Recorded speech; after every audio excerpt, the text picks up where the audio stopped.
Studio Tenduni Chowk Vikramganj.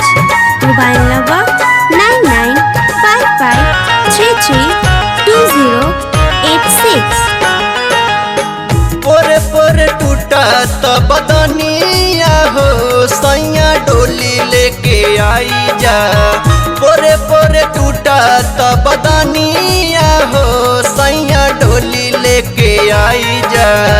बस में न बाटे मोर जवानिया हो सैया चोली पहिराई जा। बस में न बाड़े मोर जवानिया हो सैया चोली पहिराई जा।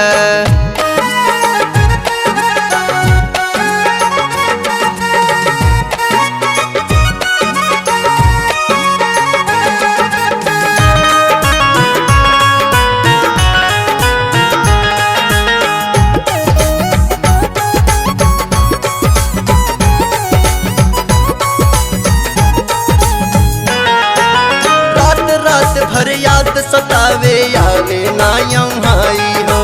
का बतलाई सहल न जाता आगे कैसे बुझाई हो।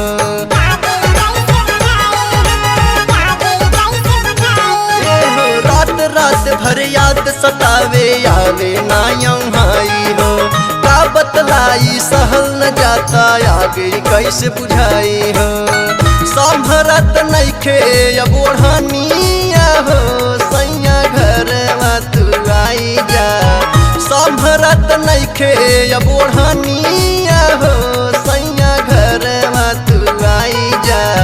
बस में न बाटे मोर जवानिया हो सैया चोली पहिराई जा।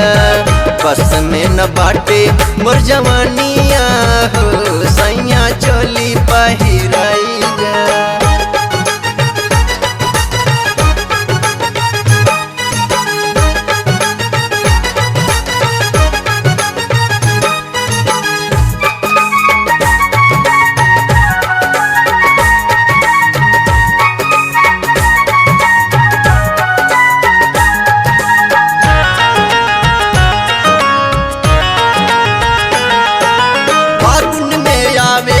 राहल बीत गईल बैसाख हो। काटा तानी गिन गिन रतिया नाही हमसे कटात हो।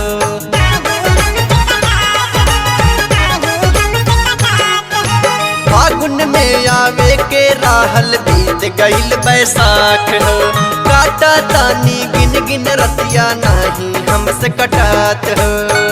अखिया निहारा ता डगरिया हो सैया दरस दिखाई जा। अखिया निहारा ता डगरिया हो सैया दरस दिखाई जा। बस में न बाटे मोर जवानिया हो सैया चोली पहिराई जा। बस में न बाटे मोर जवानिया हो सैया चोली पहिराई जा।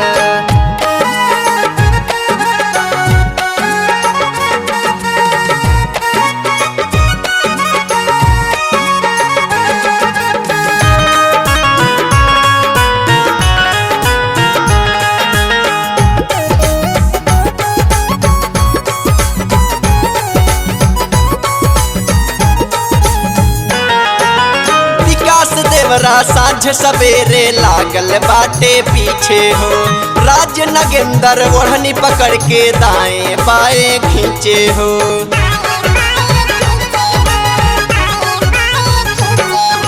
विकास देवरा साँझ सवेरे लागल बाटे पीछे हो। राज नगेंदर ओढ़नी पकड़ के दाएं बाएं खींचे हो।